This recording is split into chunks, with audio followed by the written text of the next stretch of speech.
Blessings, family. Just wanted to drop off some words to live by for you today. As I've declared today to be, talk yourself into it. Tuesday, this is actually part 7 in the series that I didn't know was going to go 7 weeks, but God does say in his word that he is able to do exceeding and abundantly above all that we could ask or imagine, according to the power that is at work in us. Amen. So these words to live by are actually inspired by Numbers chapter 13, verse 30, which reads from the quite a few translations here. The Amplified says, "Then Caleb quieted the people before Moses and said, 'Let's go up at once and take possession of it, for we will certainly conquer it.'" You notice I said it. Anyway, that's another story. The Message says, "Caleb interrupted, called for silence before Moses and said, 'Let us go up and take the land now. We can do it.'" And the Amplified Classic says, "Caleb quieted the people before Moses and said, 'Let's go up at once and possess it. We are well able to conquer it.'"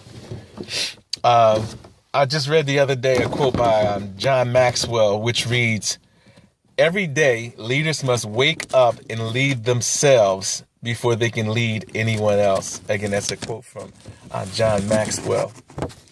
The point I wanted to make today is that Caleb was from the tribe of Judah, and Judah means praise. So my point is, in order to lead, you may have to talk yourself into it. And before you can talk yourself into it, sometimes you've got to initiate the conversation with praise. Yes, you got to give yourself a personal pep rally. Caleb was convinced and confident because he had already had the conversation with himself. You see, the spies were given specific instructions on what to look for and on what to report on when they returned. Only Caleb and Joshua focused on the land. The other spies were more focused on the people. Remaining focused on your assignment fosters fearlessness. I'm going to say that again. Remaining focused on your assignment fosters fearlessness, because God is, like I just said, God is able to do exceeding and abundantly above all that we ask or think.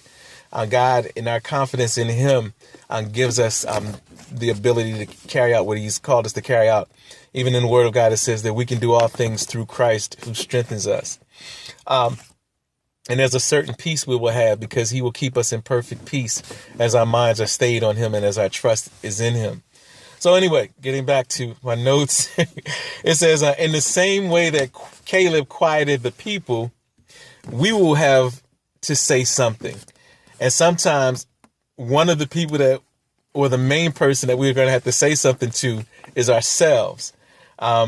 We have to prevent the proverbial people or voices in our head from having the deciding vote or being a deciding factor on our fate and our future. You see, if we let the majority speak, we will hear them saying things like, "We're like grasshoppers in our own sight, and so we are in their sight."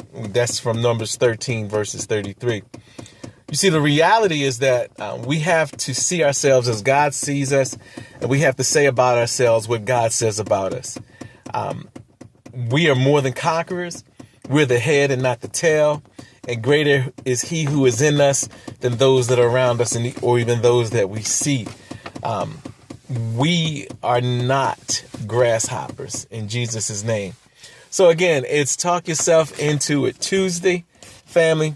So let's quiet the pessimism of the people, especially if we're one of those people. Have a blessed day, and may God bless you as well as those that you share this message with.